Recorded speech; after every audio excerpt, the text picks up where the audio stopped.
तो आओ विद्यार्थियों, आज की क्लास में हम पढ़ेंगे न्यूटन का शीतल नियम। इससे पिछली वीडियो में हमने क्या पढ़ा था? ऊष्मा संचरण की विधियां पढ़ी थी दो। तो एक तो पढ़ी थी कौन सी? संवहन, सह प्लस वहन, खुद ट्रांसपोर्ट करते हैं। एक पढ़ ली थी हमने विकिरण। उसके बाद में हमने पढ़ा था चालकता और चालकता गुणांक के बारे में, वो हमने पूरा कंप्लीट कर लिया डेरिवेशन। आज हम हाथ धोकर पीछे पढ़े हैं किसके? न्यूटन के शीतलन। तो हेडिंग लगाओ तुम्हारी कॉपी में, न्यूटन का शीतलन नियम, और इसके आगे लिख लो इम्पोर्टेंट। ठीक है, एकदम ही सरल सा डेरिवेशन है, ये समझ लो। नियम कुछ है ही नहीं, ऐसे समझ लो। नियम कुछ नहीं है, हम इसके नाम से ही स्पष्ट कर देंगे। आओ तुम्हें इसके नाम से स्पष्ट करना सिखाता हूं। न्यूटन शीतलन इतना था नहीं। कैसे? जिस वैज्ञानिक ने दिया वो कौन था? न्यूटन। और यहाँ पर न्यूटन ताकि गति की समीकरण आ गया, वो न्यूटन। v बराबर u प्लस at। वहां पर 4 खंड कम रह गई थी, तो कहाँ गए? ऊष्मागतिकी के अंदर भी पता आ गया। न्यूटन भाई साहब ने क्या दिया? एक नियम दिया। वो नियम किसके बारे में था? शीतल। ये है भाई लोगों शीतलन का नियम, कूलिंग का नियम। अब कूलिंग का मतलब ठंडा होने का नियम। अब कोई चीज ठंडी कब होगी बताओ? क्या उसको फ्रीज में रखेंगे। Very good. जब उसका तापमान ना कम कर देंगे। जब उसका तापमान कम कर देंगे। और वो प्रचलन। जब किसी वस्तु से ऊष्मा क्या होती है? उत्सर्जित होती है, तो उसका तापमान और वो वस्तु ठंडी हो जाती है। अब न्यूटन भाई साहब रह गए प्योर हिंदी के क्या था, तो उन्होंने ठंडा नहीं कह क्या कह दिया? शीतल। यही नियम अगर मैं बनाता तो मैं इसको कहता निखिल का ठंडक का नियम। ठंडक का नियम। और न्यूटन ने क्या कह दिया? न्यूटन का शीतलन नियम। तो हम इसको ऐसे याद रखेंगे, न्यूटन का ठंडक का नियम। ठंडक कब मिलेगी? जब एनर्जी क्या हो जाएगी? उत्सर्जित हो जाएगी। क्या हो जाएगी? एनर्जी उत्सर्जित करनी है। जब एनर्जी उत्सर्जित हो जाएगी तो जो बॉडी है वो क्या होगी? ठंडी होगी। और ठंडी को हिंदी में क्या कहते हैं? शीतलन कहते हैं, कूलिंग कहते हैं। ये नियम किसने दिया था? न्यूटन ने दिया था। इतना सा नियम।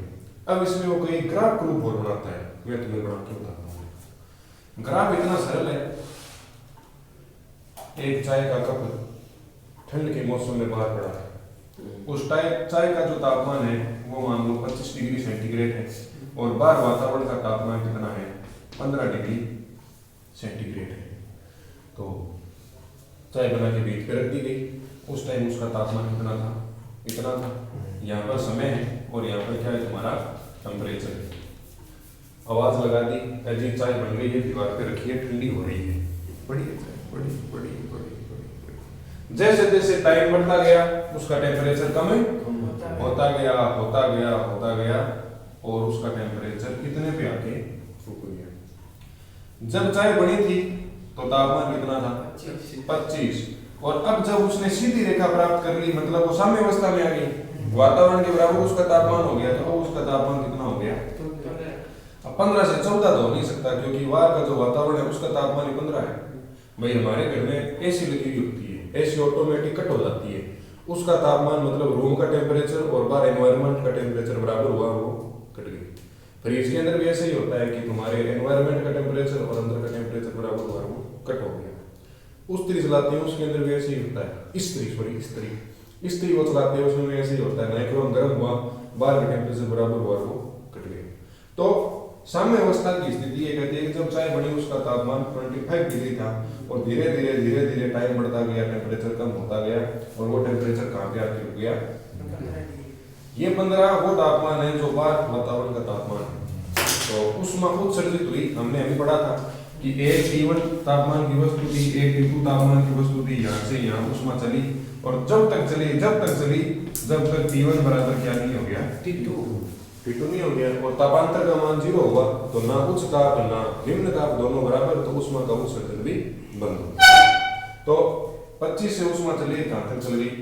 तो जब ये वातावरण के तापमान के बराबर आ जाती है, उसी को न्यूटन भाई साहब क्या कहते हैं कि वस्तु क्या हो गई, ठंडी हो गई। और इसी नियम को उन्होंने क्या कहते हैं, न्यूटन नियम, ठंडक का नियम, शीतलता का नियम, शीतल का नियम। समझ में आ गई तुम्हारी बात?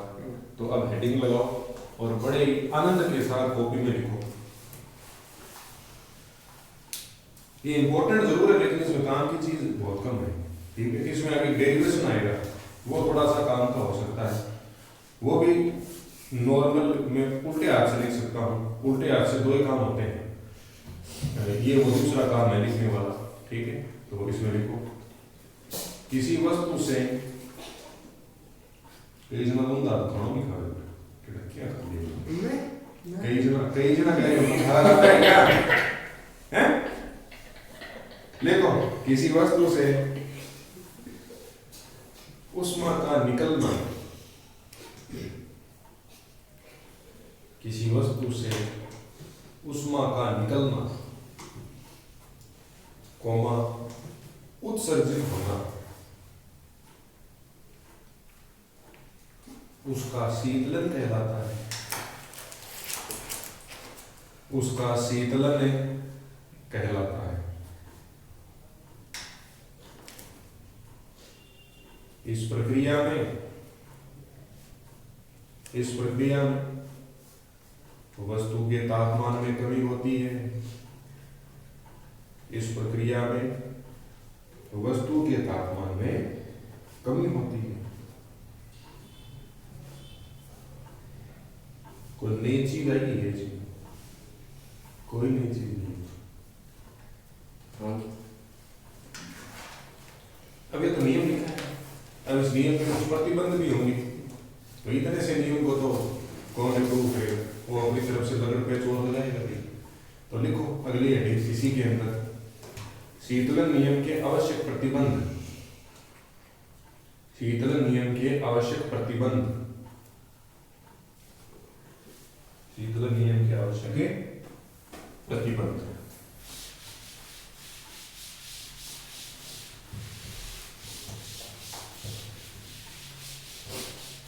इसने दो तीन बातें और बताई, वो मैं तुम्हें बताता हूं। सबसे पहली बात ये कहते हैं कि भाई लोगों जो तापांतर है, तापांतर मतलब वस्तु का टेम्परेचर और वातावरण का जो टेम्परेचर है उसे इसने क्या नाम दिया है? तापांतर। क्या वस्तु कितनी गर्म है और वातावरण कितना गर्म है, इन दोनों का जो डिफरेंस होगा उसे क्या बोला है? तो वो मित्रों क्या होना चाहिए? कम होना चाहिए। ज्यादा टाइम लगेगा ठंडा होने में और प्रैक्टिकल करने में ज्यादा टाइम खराब होगा, तो हम क्या करेंगे? तापांतर क्या लेंगे? वस्तु का और वातावरण का क्या लेंगे? कम लेंगे, ठीक है। दूसरी बात इन महाशय ने ये कही थी कि उष्मा अंदर से कहाँ जाएगी? बाहर जाएगी। तो किस विधि के द्वारा जाएगी? तो उष्मा का जो संचरण है वो किस विधि से होना चाहिए? विकिरण विधि से। अगर तुम ये प्रयोग चांद के ऊपर जाके करोगे तो भी यही होगा भाई। उष्मा उत्सर्जित होने के लिए माध्यम की आवश्यकता नहीं होनी चाहिए। मान लो पृथ्वी के ऊपर तो माध्यम पड़ा है, लेकिन ये प्रयोग पूरे वर्ल्ड के अंदर, पूरे ब्रह्मांड के अंदर, यूनिवर्स होना चाहिए, सही होना चाहिए। तो इसलिए उन्होंने क्या बोला कि जहां पर विकिरण है ये तो बिना माध्यम के भी चल सकती है, माध्यम होगा तो वो दोनों विधियां तो बड़ी है, इसको प्रूव करना हार्ड होता है। तो उन्होंने क्या बोला कि उष्मा का जो संचरण है वो किस विधि के द्वारा होना चाहिए? विकिरण विधि के द्वारा। ये दो चीजें मैंने इन्होंने बताई थी। तो तुम इसमें लिखो सबसे पहले प्रतिबंध के अंदर पहला पॉइंट लिखो, वस्तु तथा वातावरण का तापांतर। वस्तु तथा वातावरण का तापांतर कम होना चाहिए, कम होना चाहिए। दूसरा पॉइंट, वस्तु से उष्मा ऊर्जा का उत्सर्जन। वस्तु से उष्मा ऊर्जा का उत्सर्जन,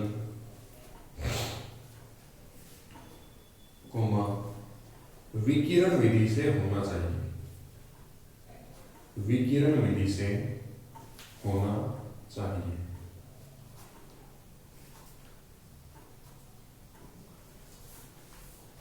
और एक पॉइंट और है वो भी लिखो, वो मैं तुम्हें समझाऊंगा अभी और इसी वक्त। तीसरा पॉइंट लिखो, ऊष्मा का उत्सर्जन, ऊष्मा का उत्सर्जन काले पृष्ठों से होना चाहिए, काले पृष्ठों से होना चाहिए। इसकी स्टार लगा देना, इस नियम के आगे छोटा सा एक स्टार लगा देना। अब इस चीज को समझो, ये जो नियम था वो मुख्य रूप से ब्लैक बॉडी के लिए दिया गया था। किसके लिए दिया गया था? ब्लैक, ब्लैक को कहते हैं काली, बॉडी को मतलब शरीर, और यहाँ पे बॉडी का मतलब होता है वस्तु। तो जो काली वस्तु है उसके लिए ये दिया गया था। और काली को अगर तुम और सुंदरता से लिखो तो इसे कहते हैं कृष्णिका। कृष्ण का रंग कैसा था? काला था, इसलिए जो काली वस्तु है उसको क्या बोला जाता है? कृष्णिका।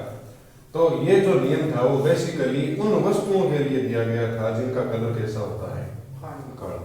नॉर्मली तो सभी वस्तुएं थोड़ी नीली, हरी, पीली, गुलाबी, कोई भी रंग की हो, उनका केस एक तरफ है और काली वस्तु का केस एक तरफ है। मैं वस्तु की बात कर रहा हूँ, ठीक है। तो ये सभी वस्तुएं तो एनर्जी को क्या करती रहती है? रिलीज करती रहती है। लेकिन जो ब्लैक वस्तु होती है उसका गुण यह होता है कि जहां से भी एनर्जी मिली उसको क्या कर लेगी? एब्जॉर्ब कर लेगी। तो उनके संदर्भ में नियम दिया गया कि जो ब्लैक बॉडी रेडिएशन होती है उनका तापमान किस प्रकार से कम होता है, उस शीतलन का संबंध किससे था? इन काली वस्तुओं के तापमान के कम होने से था। समझ में आगे खंड। तो ब्लैक बॉडी इस प्रकार की वस्तु है जिसकी सारी की सारी जो सरफेस है वो काले रंग की होती है। इनमें केवल एक ही गुण पाया जाता है ऊष्मा को उत्सर्जित करने का। और अब ये पूछा गया कि क्या ये कभी ऊष्मा का उत्सर्जन भी करती है? तो उसके संदर्भ में उबासी लेते हुए न्यूटन ने नियम दिया था, जिसे क्या कहते हैं? न्यूटन का शीतलन नियम। न्यूटन ने कहा हाँ ये वस्तु अभी ऊष्मा ऊर्जा का उत्सर्जन करेगी। कब करेगी? कि उसकी दो कंडीशन है, वो वस्तुओं का तापांतर और वातावरण का तापांतर क्या होना चाहिए? अगर ज्यादा होगा तो वो उत्सर्जित करने की बजाय उसको क्या करने लग जाएगी? एब्जॉर्ब करने लग जाएगी। समझ में आ गई कहानी? तो इसलिए यहाँ पर क्या प्रतिबंध रखा गया कि दोनों का तापांतर क्या होना चाहिए? कम होना चाहिए। बस ये ऐसा होना चाहिए कि बस अगर 1 डिग्री कम हुआ तो दोनों साम्य अवस्था में आ जाएगी, ऐसा तापमान होना चाहिए। अगर बाहर का तापमान ज्यादा हुआ, ब्लैक बॉडी उसके अंदर रख दी तो वो तो एनर्जी को क्या करेगी? एब्जॉर्ब करेगी। जैसे अपने काले कपड़े पहन के बाहर चले जाते हैं तो थोड़ा सा तापमान बढ़ते ही हमें क्या लगने लगती है? गर्मी लगने लगती है। इसलिए सर्दियों में कहा जाता है सफेद कपड़े पहनो, गर्मियों में कहते हैं सफेद पहनो, और सर्दियों के अंदर काले पहनो। दूसरी बात कि ऊष्मा ऊर्जा का जो उत्सर्जन है वो किस विधि के द्वारा होना चाहिए? विकिरण विधि। ये विधि सबसे ज्यादा बेस्ट इसके लिए मानी जाती है, ब्लैक बॉडी वस्तुओं के लिए मानी जाती है, क्योंकि इनसे जो एनर्जी जो भी उत्सर्जित हो वो बस फटाफट हो जानी चाहिए। ये नहीं दिखना चाहिए कि माध्यम है, द्रव है, ठोस है, कुछ भी। ठीक है, तो ये दोनों प्रतिबंध थे। और ये नियम किसके बारे में दिया गया? तुम्हारा ब्लैक बॉडी के बारे में दिया गया है। ठीक है, तो ऊपर तुम्हारे जो हाशिया है उसके अंदर एक नोट लगा के लिखो। कई बार पेपर में पूछता है 1 नंबर का कि न्यूटन का शीतलन नियम किन वस्तुओं से संबंधित है। तो तुम ना तो वहां पे ठोस लिखोगे, ना द्रव लिखोगे, ना गैस लिखोगे, तुम क्या लिखोगे? ब्लैक बॉडी से संबंधित है। ठीक है, तो इसका लिखो नोट में कि न्यूटन का शीतलन नियम, न्यूटन का शीतलन नियम ब्लैक बॉडी से संबंधित है। ब्रैकेट में लिख लो कृष्णिका। कृष्णिका से क्या है? संबंधित है।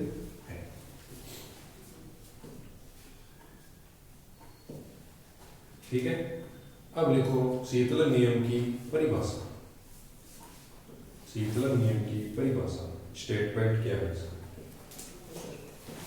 1 नंबर में पूछे तो तुम्हें अब जो लिखा रहा हूं वो लिखना है। शीतलन नियम की परिभाषा आज भी जाना तो है नहीं, तो ये पूरा कर लेते हैं। शीतलन नियम क्यों? अपॉइंटमेंट तो नहीं है ना तुम्हारा? तब ठीक है।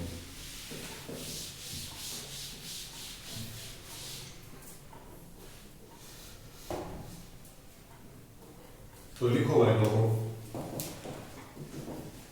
शीतलन नियम के अनुसार, शीतलन नियम के अनुसार शीतलन की दर, शीतलन की दर वस्तु तथा वातावरण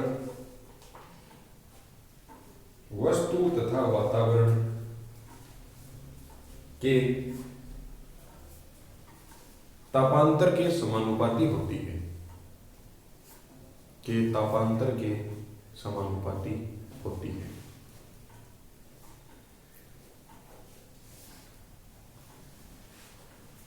अब इधर समझो, शीतलन की दर है मतलब उष्मा के उत्सर्जन की दर है।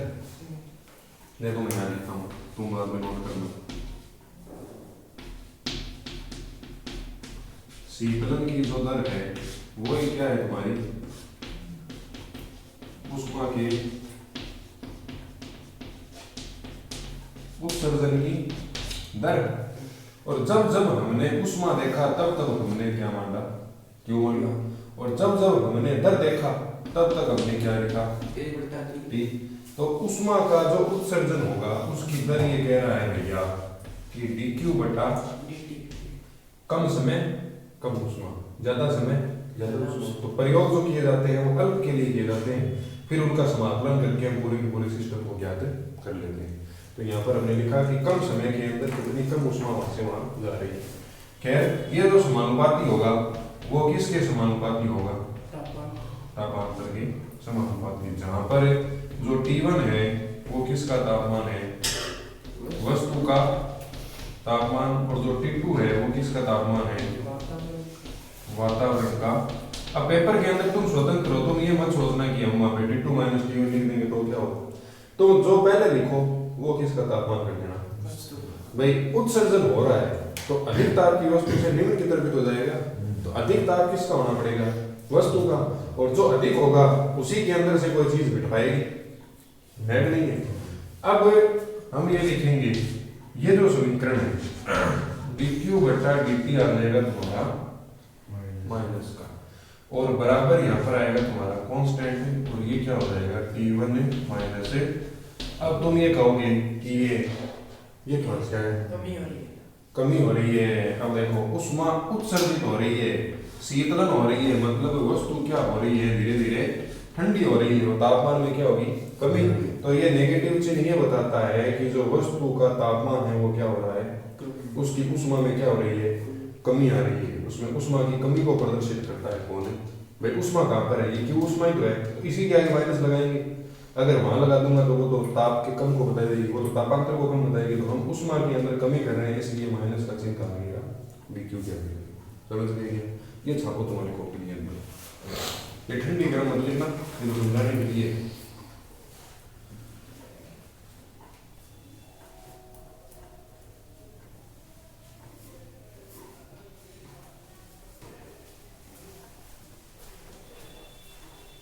आवाज बंद करना।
दिख रहा है। हाँ आओ।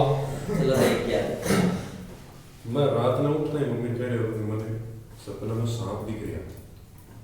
हमारे हमारे क्या किया तो सुबह का सपना। हाँ सुबह का सपना था। सांप दिखना तो सुबह माना जाता है भगवान शंकर का। लिख लिया सर। तो आगे लिखो यहाँ, ये दोनों लिख लिया ना T1 T2, ठीक है। इसके आगे लिखो यहाँ ऋणात्मक चिन्ह, यहाँ ऋणात्मक चिन्ह, यह बताता है कि यह ऋणात्मक चिन्ह यह बताता है कि वस्तु की ऊष्मा में लगातार कमी होती जा रही है। वस्तु की ऊष्मा में लगातार कमी होती जा रही है।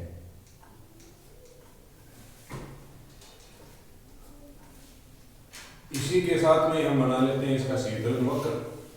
बाएं हाथ का जो खेल है हमारे, तो आओ आइलाइट करते हैं इसको और बनाते हैं शीतलन वक्र। पूरा प्रभाकर तो लिखो शीतलन वक्र।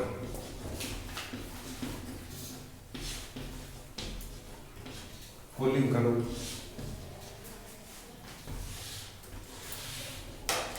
मेरे वतन के लोगों, यहाँ हम ले लेते हैं डेल्टा टी मतलब T1 माइनस T2 और यहाँ ले लेते हैं हम समय मतलब स्मॉल t। सबसे पहले टेम्परेचर इसका हाई था मतलब डिफरेंस ज्यादा था तो वो धीरे धीरे और यहाँ पे क्या जाएगा साम्य अवस्था के अंदर आ जाएगा। ये यहाँ इसी के अंदर लिख T1 माइनस T2 क्योंकि यहाँ मेरे को ये लिखना है। ये है तुम्हारा तापमान T2 जो कि इसका तापमान है वातावरण का टेम्परेचर। और यहाँ जो पॉइंट है इसे हम क्या लिखेंगे वस्तु का प्रारंभिक ताप इनिशियल टेम्परेचर ऑफ बॉडी। और ये जो लाइन है वो किसको प्रदर्शित करती है इक्विलिब्रियम कंडीशन को प्रदर्शित है। ये जो तुम्हारा वक्र है ये क्या कहलाता है यहाँ लिख दो के लिए शीतलन की दर dq बटा dt बराबर k T1 से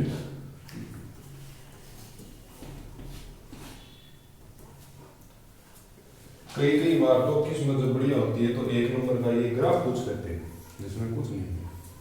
समझ गए क्या?